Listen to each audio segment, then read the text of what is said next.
Far out, man. You have scanned your internet dial and landed on the Renegade Files podcast. Like and follow the show to make all your wildest psychedelic dreams come true. Lex Gordon here, broadcasting from the camouflaged and fortified compound of the Jungle Villa Outpost, deep in the uncharted tropics. This is Renegade Files episode number 7, the Laurel Canyon Conspiracy Theory. In this episode, we travel back in time to the psychedelic 60s. There was an impending war in Vietnam, unrest among the youth, a subculture of rebellion, marijuana, LSD, and free love, and a growing FM radio audience across the nation. All of these things culminated in the organic evolution of bands with a message.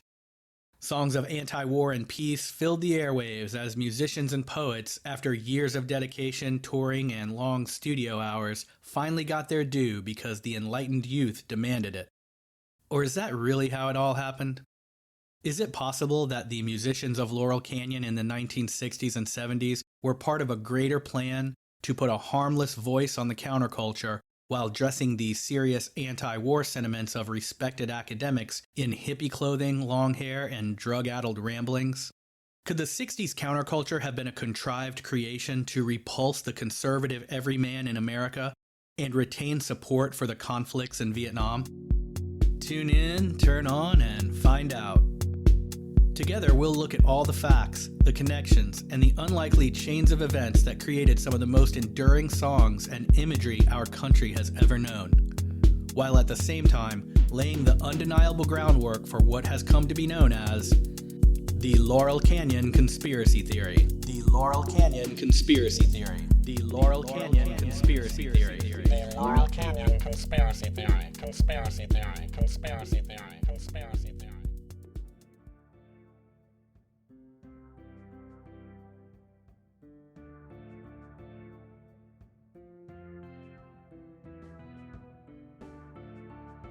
Before we get too deep into this case, I want to tell you two things of importance.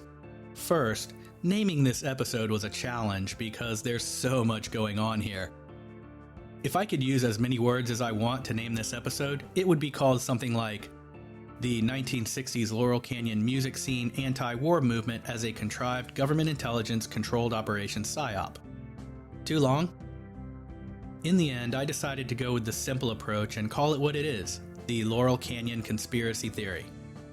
This case is a pure conspiracy theory, and while that moniker has been hijacked by the mainstream media and used to vilify any free-thinking observations that cast doubt on their fiction, the term still has viable and absolute value in description if we can hear it in its literal form.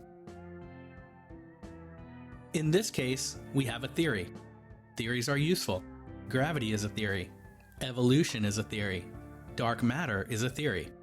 So as far as the Laurel Canyon music scene goes, there is a theory. That is, an idea or a collection of thoughts based on facts and evidence. That theory points to an orchestrated industry of performers, production companies, and distribution channels made up of multiple people working together to accomplish a goal, or conspiring. So we arrive at the title for this episode, the Laurel Canyon Conspiracy Theory. And that's it. The second note of importance here is that I fully realize that the music of Laurel Canyon in the 60s and 70s constitutes not only a significant body of great work and art, but that much of it holds an emotional and nostalgic place in people's hearts. I know because I'm one of them. As a writer, Jim Morrison is one of my heroes. Many songs from The Doors are among my favorites. Frank Zappa's critiques of television and corporate media have inspired much of how I look at things to this day. I also love Dennis Hopper, Jack Nicholson, and indie films like Easy Rider and Two Lane Blacktop, and others made by the 1960s Laurel Canyon artists. So I'm not here to say that your favorite bands and songs are meaningless, or even that they didn't have an impact on the ways people viewed the wars in Southeast Asia at the time. But I will say, come with me with an open mind, and I'll take you down a rabbit hole you may have never even considered. Anyone already familiar with the topic of this episode will no doubt know of the late, great Dave McGowan. His book entitled Weird Scenes Inside the Canyon, Laurel Canyon, Covert Ops, and the Dark Heart of the Hippie Dream was the first published collection of the connections that make up this theory. And see what I mean about a title for this subject? But I want you to rest assured that this episode is more than just a rehashing of Dave's work. And if you've read his book and or listened to some of his interviews, you can think of this show as equal parts summarizing the story Dave tells and analyzing the subject with new discoveries and possibilities I have discovered in my own research. In short, we pick up where Dave left off and apply the Renegade Files brand of investigative reporting to a subject that is filled with intrigue, mystery, and all the glamour of psychedelic rock and roll. Dave McGowan first began to write about the odd connections within the Laurel Canyon music scene for his website on May 8, 2008. He wrote 22 posts, and they are long, with the final post written on April 1st, 2014. It was this 6-year collection of blog posts that became his book on Laurel Canyon. As the story goes, Dave had gone on vacation to get away from the world of dark government plots and reported sensationalism that is never what it seems after finishing his previous book. He had gone to a tropical island somewhere and he was on the beach reading a book about the Laurel Canyon music scene of the 1960s. This was an era he knew well, having been a kid at the time and growing up in California with fond longings for the bucolic image of a Laurel Canyon scene he was too young to experience. A string of houses on a wooded lane in a rustic canyon filled with caves, views of the valley, and music, incense, and free love filling the air. A magical place where anyone with a pure heart and a cool vibe could float from house to house and party with their music idols. The Doors, Buffalo Springfield, the Mamas and the Papas, and the Byrds having barbecues and writing songs on the back porch and daydreaming in hammocks in the mild California air. As Dave relaxed on the beach and read a book about the music scene of that era, he was once again taken back to a simpler time and all was well. Until he came across one sentence that said something like, "It's ironic that all of this free love and hippie anti-war music was being created in Laurel Canyon in the very shadow of a covert military installation run by the intelligence community." Dave never mentions the title or author of that book that I know of, but he says that the book skips over this provocative statement, then goes on about its business telling the stories of the bands and never mentioning this aside again. So, being the person that he was, his relaxing vacation was basically over. He started to look into this claim of a secret intelligence facility in Laurel Canyon and he discovered that it was true. What followed was his exhaustive research and the discovery of a completely new way to look at the 1960s Laurel Canyon music scene. Dave passed away in November of 2015, and I send his family sincere wishes for peace. I'd like to say thank you to Dave's daughter, Alyssa, who has done an excellent job moving all of Dave's original posts and content from his first-gen website to a new, very organized, and well-made site at centerforaninformedamerica.com, which I'll link to in the show notes. As for Dave, I hope he can finally rest now and get that vacation he so much deserves. And I hope he knows how much all of his work is appreciated. The mainstream story we all grew up on is that in the 60s, as tensions grew across America and a growing opposition to the wars in Southeast Asia mounted, musicians from around the country, and in fact the world, all arrived to live in and work from Laurel Canyon. They produced a long catalog of anti-war songs and became the voices of a generation intent upon stopping the wars and living in peace. The prevailing view of the entire 1960s Laurel Canyon community is one of an idyllic slice of time when girls with flowers in their hair could wander among a section of Los Angeles separated from the hustle and bustle of the city. This neighborhood was situated in the rolling hills of the canyon and populated with a collection of hippies and musicians who were crafting the folk songs and musical critiques of a world torn by war, and at the same time singing of a better way of peace, love, and understanding. And these musicians were all driven by an idealism that became the hallmark of a generation, because the messages in the songs prevailed over the corporate music industry and grew from grassroots popularity and the organic evolution of those bands. Their musical statements and observations of warmongering and its ills then grew to be echoed by a like-minded youth who would champion the anti-war movement in America. Part of what makes this subject so complicated is that, in a large part, it can be argued that this is exactly what happened. Many of those that lived through this era feel that their thoughts, self-expression, and actions contributed to the end of the wars and to some extent to a more tolerant and liberated population. As much as any generation, the generation that came of age in the 60s was involved, serious about what they believed to be right, and brave enough to take actions that we still benefit from in many ways today. That position is not what the Laurel Canyon conspiracy theory calls into question. The basis of this theory is threefold. 1. The overwhelming percentage of Laurel Canyon musicians, singer-songwriters, and band members came from military intelligence families. And these musicians all converged in Laurel Canyon at the same time for no apparent reason, and the vast majority of them went on to become the signed and promoted artists associated with the 60s counterculture. And all of this took place in the shadow of a secret military installation in Laurel Canyon where the U.S. intelligence apparatus produced propaganda films. 2. That the hippie movement did not originate in San Francisco and Haight-Ashbury as the common narrative would have us believe, but that it was the creation of a very interesting character named Vito Polikas and his wife Sue in LA, who together ran a combination dance school, pottery studio, clothing store on Beverly Boulevard. And 3. There was an astounding number of both violent and suspicious deaths that befell a high percentage of those involved in the Laurel Canyon scene. Let's dive into each of these assertions, then see where we come out on the other end. Part 1. A suspicious immigration. In March of 1965, the first uniformed American soldiers officially set foot in Vietnam. American military action in Vietnam had been hotly debated up to that point, and would continue to be argued over and discussed for, well, until today.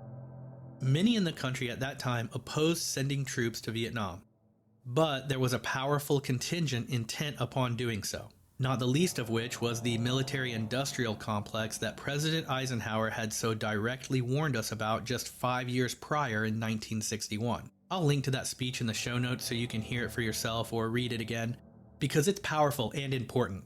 It's also worth a listen purely to remember that our presidents used to speak in direct, professional, genuine, informed, and honest ways.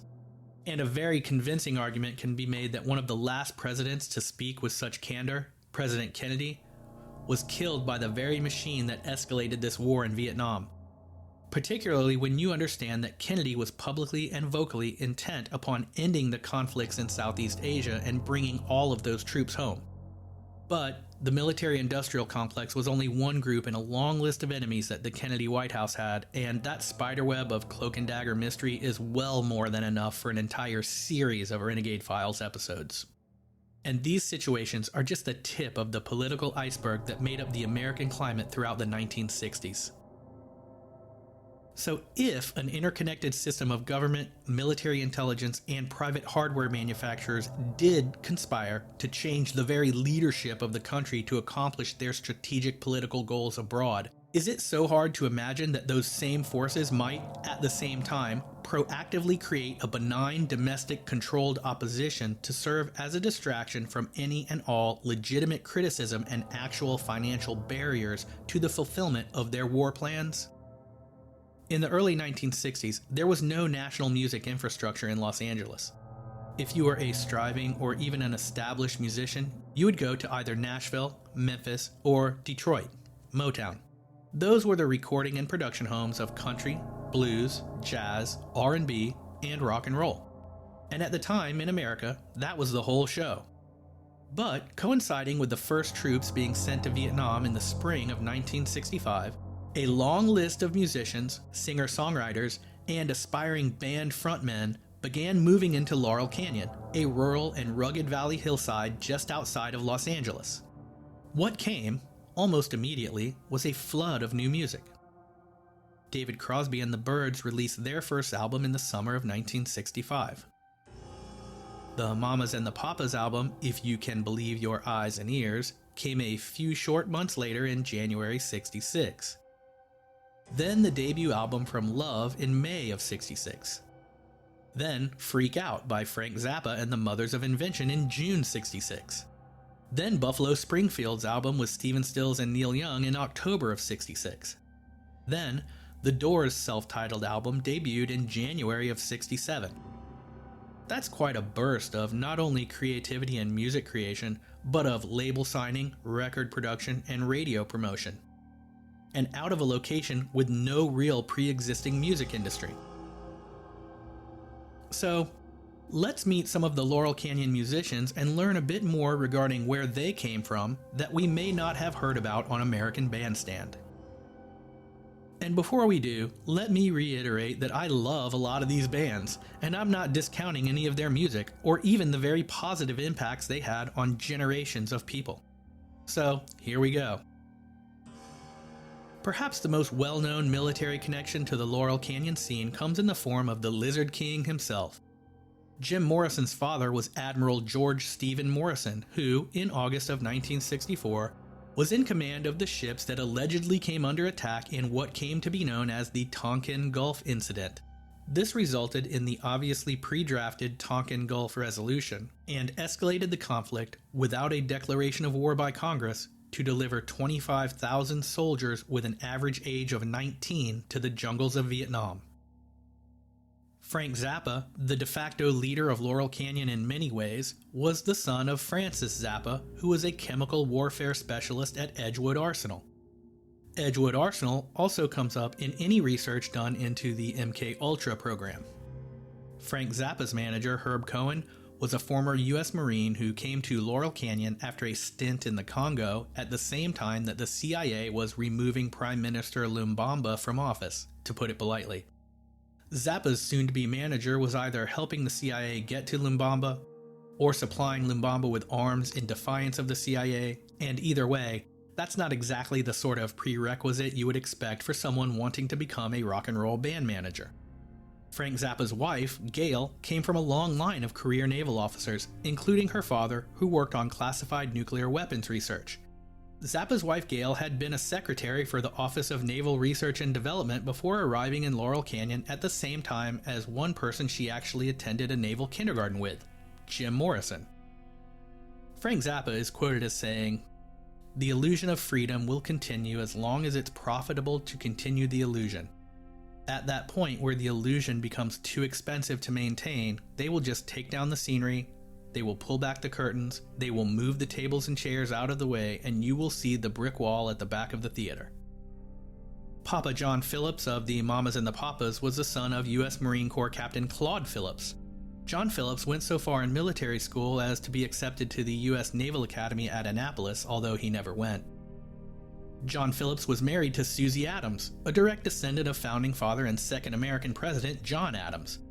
Susie's father was a covert military agent in the Air Force, and Susie Adams herself worked at the Pentagon. John Phillips' older sister also worked at the Pentagon for 30 years. Stephen Stills of both Buffalo Springfield and Crosby, Stills and Nash was also the product of a career military family, and he spent his childhood at military installations in places like El Salvador, Costa Rica, and Panama, and his father worked in some capacity to champion democracy across Central America, although exactly what he did is unclear.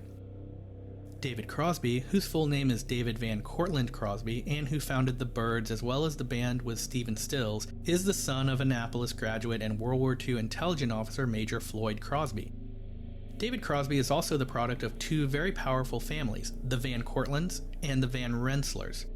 David Crosby's family comprised a staggering array of U.S. senators, U.S. representatives, state representatives, governors, mayors, Supreme Court justices, judges, Revolutionary War generals, Civil War generals, members of the Continental Congress, and signers of the Declaration of Independence.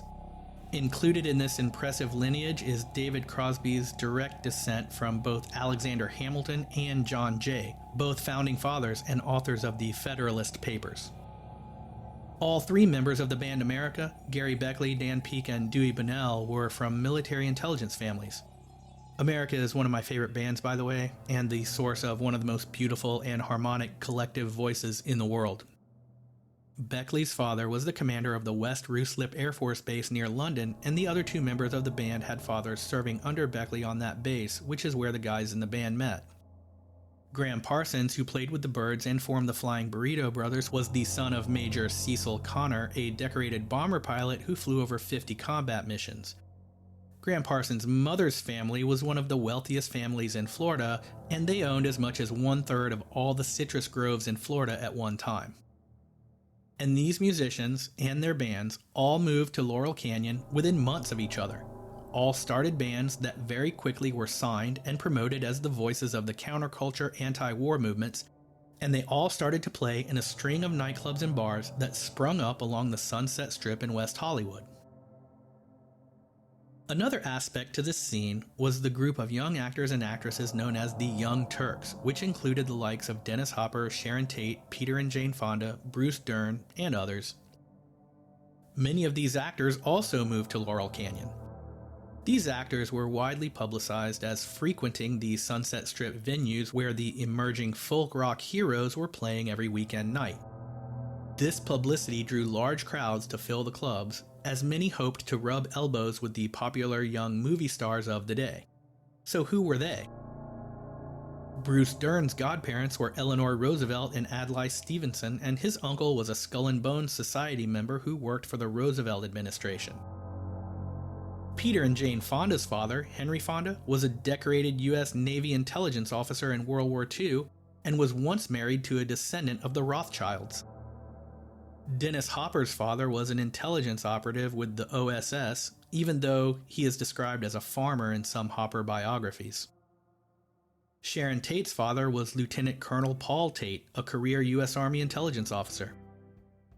And these were the people who moved to Laurel Canyon at the same time as all of the Laurel Canyon musicians and used their TV and movie fame to publicize these bands playing in the clubs and draw crowds to hear them. And speaking of TVs and movies, remember that covert military facility Dave McGowan learned about that was situated right in the middle of all of this at the same time? Let's peek into that, because it definitely adds some depth to the theory that this scene was something more than an organic evolution of wandering musicians who just happened to all move to the same neighborhood at the same time to protest a war that their very families were simultaneously creating. So, as Dave found out, Lookout Mountain Laboratory was built in 1941 in what would become the Laurel Canyon neighborhood. The facility occupies 2.5 secluded, wooded acres on what is now Wonderland Park Avenue. Lookout Mountain was hidden from view and surrounded by an electric fence. By 1947, Lookout Mountain was home to what was, at the time, the world's only fully self-contained film studio. It had 100,000 square feet of floor space, studios that included sound stages, screening rooms, film processing labs, editing bays, an animation department, 17 climate-controlled film vaults, underground parking, a helicopter pad, and a bomb shelter. Fancy digs. As a side note, actor and musician Jared Leto recently bought the Lookout Mountain property, presumably to remodel it into a private home. According to the authorities, the official purpose of Lookout Mountain was to process film footage from the atomic bomb tests, which would require a dark room? Beyond military and intelligence officials, some of those we know who had passes to work at the Lookout Mountain Laboratory were Jimmy Stewart, Marilyn Monroe, John Ford, Howard Hawks, Ronald Reagan, Bing Crosby, and Walt Disney. None of these people, as far as we know, ever spoke about anything they did for or at the Lookout Mountain studios. In addition to these stars, Lookout Mountain employed 250 producers, directors, techs, animators, etc., and all of them had top security clearances. The Lookout Mountain Laboratory operated until at least 1969, and by many accounts much later than that, so throughout the influential years of the Laurel Canyon music scene. It remained utterly unknown to the public until the early 1990s, when filmmaker Peter Curran learned of its existence through classified documents he obtained while researching his 1995 documentary, Trinity and Beyond. So there was a covert military installation in Laurel Canyon that seems to have been there to produce propaganda films for the US military and the intelligence community. So what? Well, according to one source, that facility produced over 19,000 films. Way more than the Hollywood studios would have made in that time. What films are they? Who's in them? What were they about? Who knows? The reason this is all important is because it makes a case for something more orchestrated and ambitious than the official and historical narrative. 19,000 films, huh? That's a lot of material. If you'd like more Renegade Files material, visit the Renegade Files Patreon page through the link in the show notes to help the show stay indie and ad-free. So we have learned of some of the deep military and intelligence backgrounds of the families of the original and influential Laurel Canyon bands, singer-songwriters, and actors who helped promote those bands by going to the clubs where they were playing. These bands were supposedly spreading powerful messages of anti-war, anti-establishment, and anti-government control to the wide-eyed masses across records and radio. They were viewed as a thorn in the side of traditional American values, as well as the organizations of law, order, and national defense. And yet none of these bands had members whose careers were ever interrupted by the draft. Nor were any of them ever given more than a slap on the wrist for drug offenses, despite flagrant drug use and often drug trafficking and sales among the Laurel Canyon community. Laurel Canyon is basically one road, with one way in and out on each end, and the armed forces draft was in full effect. If these bands really were the thorn in the side of the establishment that they were marketed as being, the establishment had plenty of legal ground to stand on to dissolve the whole entire thing. Block both ends of Laurel Canyon, one road, and sweep through to arrest anyone using or possessing drugs, then draft the rest. Done. But that never happened. It isn't that these bands weren't good, or even great. Some of the Laurel Canyon songs are timeless classics, and deservedly so the bands may have been good bands. But the point is, so are a lot of bands. And this was in a time when nearly every kid wanted a guitar for Christmas. How many great bands never made it anywhere despite skilled musicians and powerful lyrics? And how is it that such an overwhelming percentage, essentially all, of the groundbreaking bands in that scene that did make it to become the voices of the anti-war counterculture generation came from backgrounds of military intelligence and deep state blue blood families? And this brings up a good point. Were there any bands from this era whose members did not come from a deeply connected government intelligence background? Were there any bands who actually did pay their dues and come up in an organic way to build an audience and earn their chops through hard work and persistence? Well, there's one, Creedence Clearwater Revival, or CCR. They were a California band whose members grew up together and had bands with their friends from young adulthood throughout their entire lives. John and Tom Fogerty's father worked for the Berkeley Gazette newspaper and their mother was a school teacher. Stu Cook and Doug Clifford also grew up in El Cerrito with the Fogertys. So what did CCR have to say about this situation? We might get a pretty blatant clue in the lyrics of their song Fortunate Son, which in part say, "Some folks are born to wave the flag, they're red, white, and blue, and when the band plays Hail to the Chief, they point the cannon at you. It ain't me, I ain't no senator's son. It ain't me, I ain't no fortunate one." And I'll spare you the rest, and we all know the song, but it does go on to say, "I ain't no millionaire's son," and "I ain't no military son." And as I said before, I couldn't find a single Laurel Canyon musician who had their musical career interrupted by the draft. But in 1966, John Fogerty and Doug Clifford of CCR were both drafted into the armed forces. Let's look at some other lyrics of the movement. The song San Francisco, written by John Phillips of the Mamas and the Papas and sung by Scott McKenzie, became a huge hit, and by all accounts was responsible for drawing scores of young people to San Francisco in the late 60s. The song's most memorable lyrics are, "If you're going to San Francisco, be sure to wear some flowers in your hair." Scott McKenzie's father worked for the federal government's Rural Rehabilitation Administration, and Scott first met John Phillips when they were kids in Alexandria, Virginia, where their parents were friends. There are 10 military bases within 15 miles of Alexandria, Virginia, and we've already gone over the deep military intelligence history of the John Phillips family. And these two kids, friends from childhood, and both with parents in the federal government and military, grew up to make the anthem of the Summer of Love that was responsible for drawing, by some estimations, thousands of young girls and guys to San Francisco at the height of the war in Vietnam. And this is just one such serendipitous development. And so, in addition to these military intelligence connected kids that all showed up in one rural neighborhood outside of LA to make the biggest rock bands in history, the song, San Francisco, simultaneously draws tons of young people to the Bay Area to live the hippie lifestyle. Jim Morrison and the Doors may allude to this difference between the insiders and the lost runaway hopefuls in the song LA Woman when he says, "Are you a lucky little lady in the city of lights, or just another lost angel?" Interestingly enough, it could be said that in this same song, Morrison outlines everything Dave McGowan asserts about the Laurel Canyon conspiracy when he sings at the song's beginning, "Well, I just got into town about an hour ago." And then at the end he says, "Motel, money, murder, madness. Let's change the mood from glad to sadness." Rock lyric interpretation aside, all of this brings up a good question that I'm not sure anyone has ever asked or really dove into. Were there any musicians toiling away at their craft in Laurel Canyon who did not get record deals and vast radio airplay and go on to become big stars of the counterculture? Because if there weren't any such hopefuls and every single band along that one street did become famous, then it casts yet another layer of suspicion on the whole thing.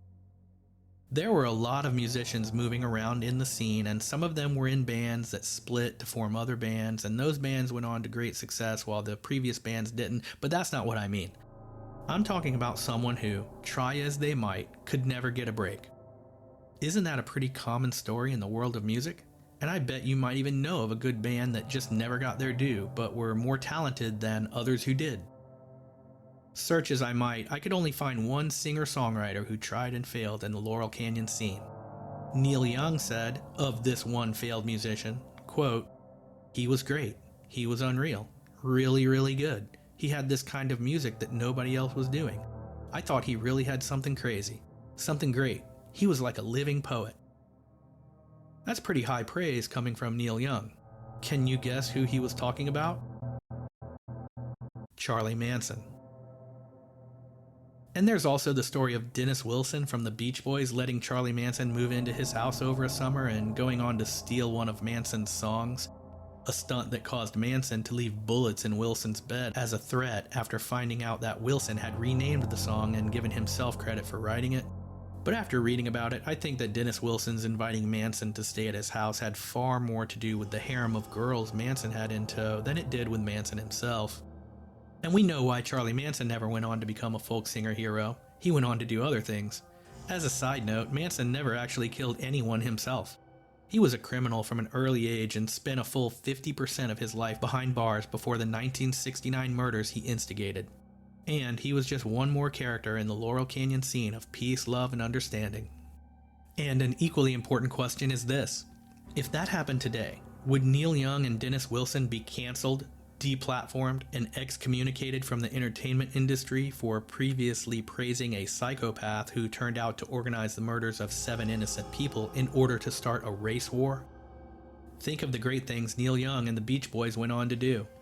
How many great things will our current cancel culture rob from our future because of some indiscretion or admitted mistake in someone's past? Part 2. Manufacturing the Hippies. Just like the emerging music from Laurel Canyon, the hippie movement was reported to be a grassroots movement of young people fed up with the warlike ways of the establishment. It's important to understand that before there were any hippies to speak of, there was a growing opposition to military action in Southeast Asia. This opposition was being championed by many conservative college professors and their students, as well as writers, journalists, and professionals across all disciplines. And how could those intent on escalating the war in Vietnam control that growing and increasingly vocal opposition? One clue might be found in a quote from Vladimir Lenin. The best way to control the opposition is to lead it ourselves. In its simple and most obvious form, the creation of the hippies and the hippie aesthetic put a disagreeable face on the anti-war proponents. Disagreeable, that is, in broad terms, to Middle America. And counterculture heroes of the day who were fully anti-war were actually opposed to, and at least indifferent to, the pageantry of hippies marching in the streets with their long hair and flowers. Writer Ken Kesey shocked the crowds marching at Berkeley in his address when he said, quote, "You're not going to stop this war with this rally, by marching. They've been having wars for 10,000 years, and you're not going to stop it this way. Of the audience at Woodstock, Jim Morrison himself said, the audience there was, quote, not what they pretended to be, some free celebration of a young culture. And specifically regarding the hippies, Morrison said, quote, the hippie lifestyle is really a middle-class phenomenon, and it could not exist in any society except ours, where there is this incredible surfeit of goods, products, and leisure time. The hippies were largely the creation of a very colorful and strange character named Vito Pelikas and his wife Sue, who together ran a combination dance school, pottery studio, clothing store on Beverly Boulevard. This studio was the first rehearsal space for the band The Byrds, who had the first breakout counterculture album from Laurel Canyon. Vito, his wife, and his friend Carl Franzoni commanded a troupe of about 35 young girls and a few guys, and together they called themselves The Freaks. The Freaks would dress in crazy, colorful, theatrical clothes from Sue Pelikas' clothing boutique, much of it left over from old movie productions in Hollywood. They learned undulating, sexualized dance routines in Vito's dance studio. Then they would take their show on the road to dance, drink, party, and consume massive amounts of LSD and other drugs.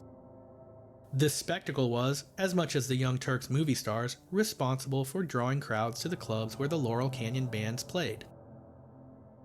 It was their wildly costumed, drug-fueled, free love, party without a care, long hair, weed-smoking lifestyle that became the template for the American hippie. And those serious academic intellectuals who had been protesting the wars in TV interviews soon found their voices overrun by the idealistic socialist ramblings of any hippie who would stand still long enough for a TV reporter to interview them. All of this was fueled by the astounding record sales and concert tours of the Laurel Canyon musicians. The imagery of the scene swept the country, and I am quite sure that many of the resulting people who may look fondly back on their hippie days absolutely believed in what they were doing, and in many cases accomplished good in the world. And I would even go so far as to say, and this is just my opinion, that what started out as a way to control the opposition to the war and put an offensive face on the anti-war critique and thereby sabotage any serious alternatives by deliberately aligning the hippies with the anti-war arguments may have backfired. And that the image of freedom, love, peace, and understanding gained actual ground and appealed to the American 1960s youth in a way that spread like real wildfire across the nation. There are hundreds of tributaries to this story, like the suspicious death of Vito and Sue Pelikas' young son, Godo, and his involvement with filmmaker Kenneth Anger, who had picked this 3-year-old boy to play the part of Lucifer in Anger's film Lucifer Rising. The boy died under very suspicious circumstances, either by falling through a skylight, or by falling from a scaffolding, or from medical malpractice at the hospital after some filming accident. All of these accounts are given as causes for the boy's death, and his parents, at the time of whatever happened to kill the young boy, called their lawyer before they called the ambulance. And after this tragedy, Kenneth Anger was now forced to recast the role of Lucifer in his Satan movie, so he chose Bobby Beausoleil.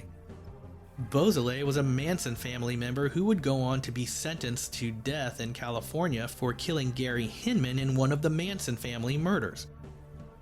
Beausoleil's death sentence was later overturned, and while he remained in prison, he formed a band with some other inmates, and they produced the soundtrack for the Lucifer Rising film. You just can't make this stuff up. And this leads us to the final section of this tale. Any good conspiracy has a trail of bodies behind it, and the Laurel Canyon conspiracy is no different. Part 3. Death Canyon. A shocking amount of violent deaths, apparent suicides, and suspicious ends weave their way through the Laurel Canyon scene of those days. An amazing array of deaths either occurred in Laurel Canyon or to people closely connected to the scene, and the numbers far exceed what you would think of as an average amount for that given time. I'm not going to go into all the details or even mention every one, but here's the basic list of suspicious or violent deaths that happened. Marina Habe, 17, found dead in Laurel Canyon in 1968, whose father was Hans Habe. He studied psychological warfare at the Military Intelligence Training Center and published 18 different newspapers in occupied Germany. Christine Hinton, daughter of an army officer stationed at the Presidio and David Crosby's girlfriend, died in a car accident in 1969. A never-identified teenage girl found in the same area as the aforementioned Marina Habe. Alan Wilson, 27, of the Laurel Canyon band Canned Heat, another one of my favorite bands, died of what was said to be suicide in his Topanga home right after his Laurel Canyon home suspiciously burned to the ground.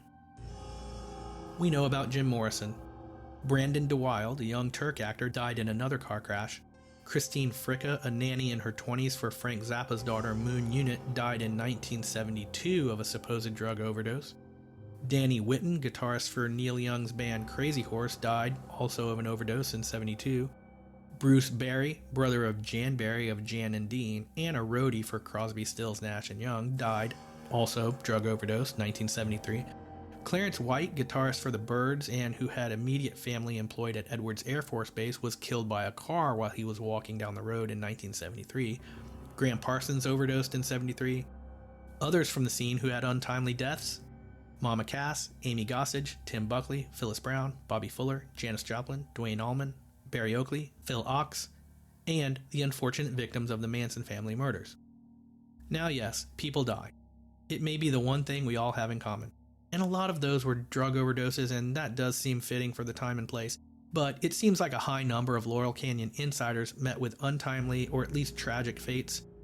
I'm not sure if it means anything, but it does add more strangeness to an already strange situation. My conclusion and summary. And now I'll give you my conclusions about this incredible theory that fully turns the entire period of history upside down as far as the traditional narratives go.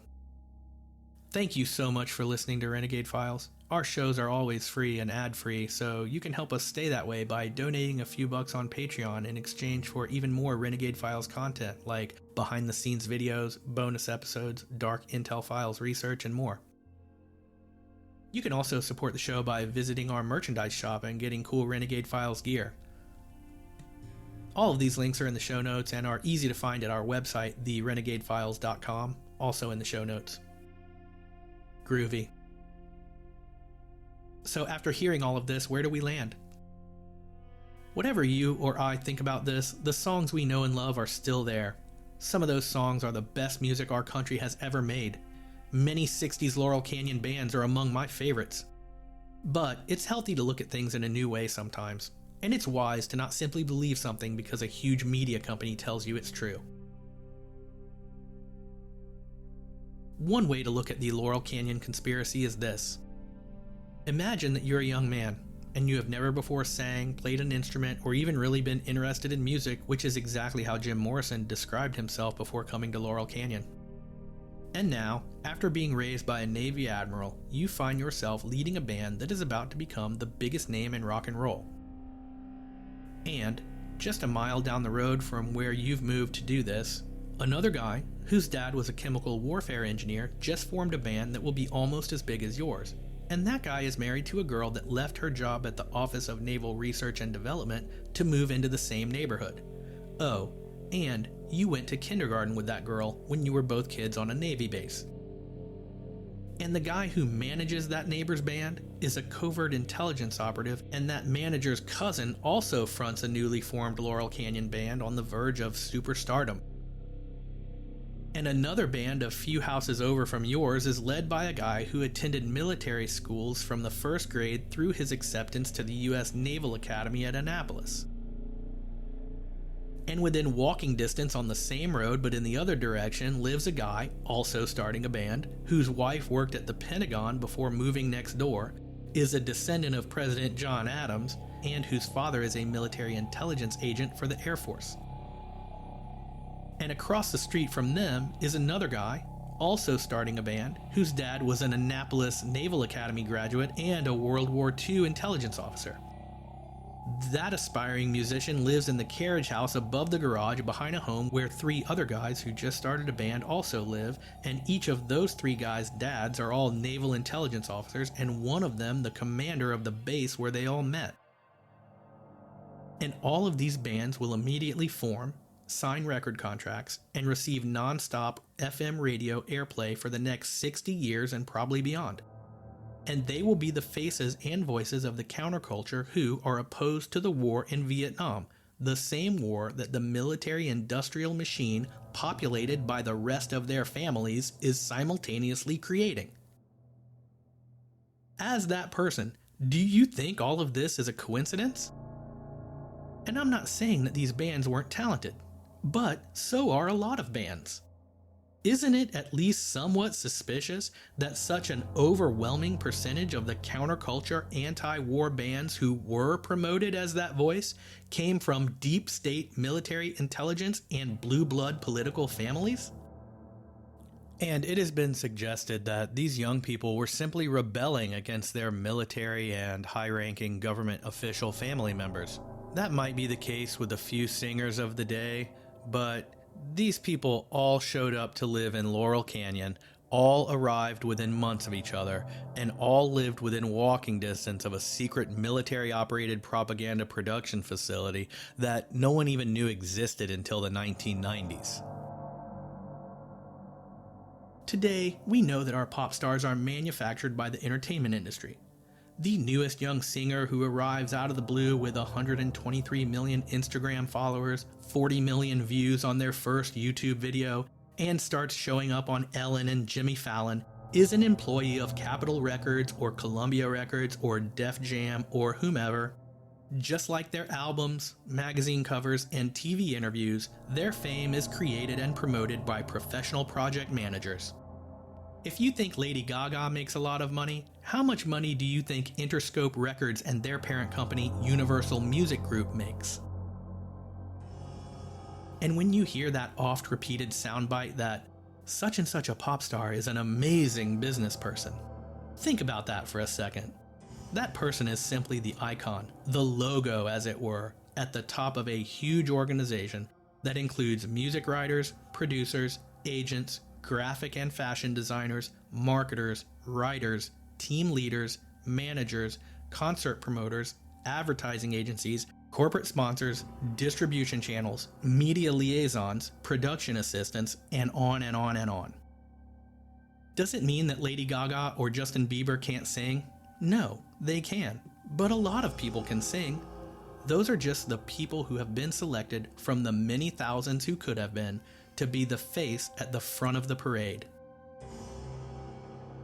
Frank Zappa once said, "Politics is the entertainment division of the military-industrial complex." Maybe entertainment is the entertainment division of the military-industrial complex.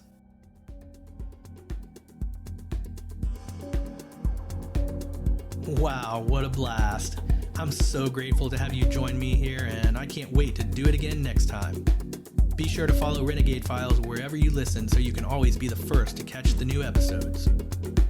If you like the show, give us a review on Apple Podcasts, which helps more listeners find us. I'm your host, Lex Gordon, saying peace, my friend. Stay wild, flower child.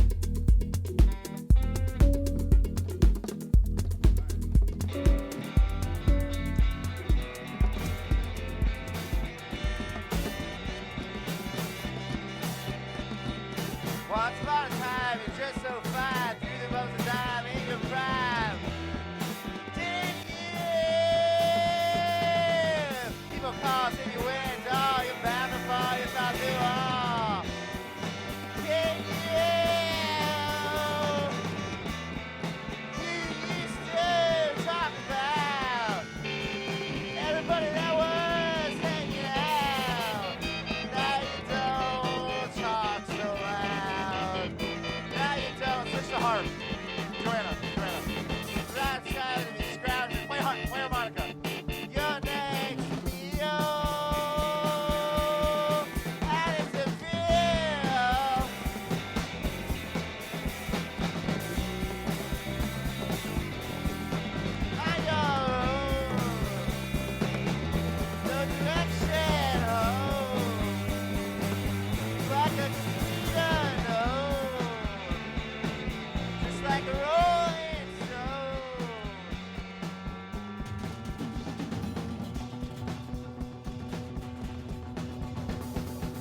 I turned around and see the crowd on the shoulders and the class, and they all did tricks for you.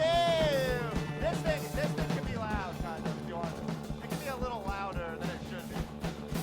Can't understand that it ain't no good. Can't I mean, just in like your mix or whatever. We don't need more in here. We don't need more of this in here, but like it can be like loud in the mix out there. It's cool.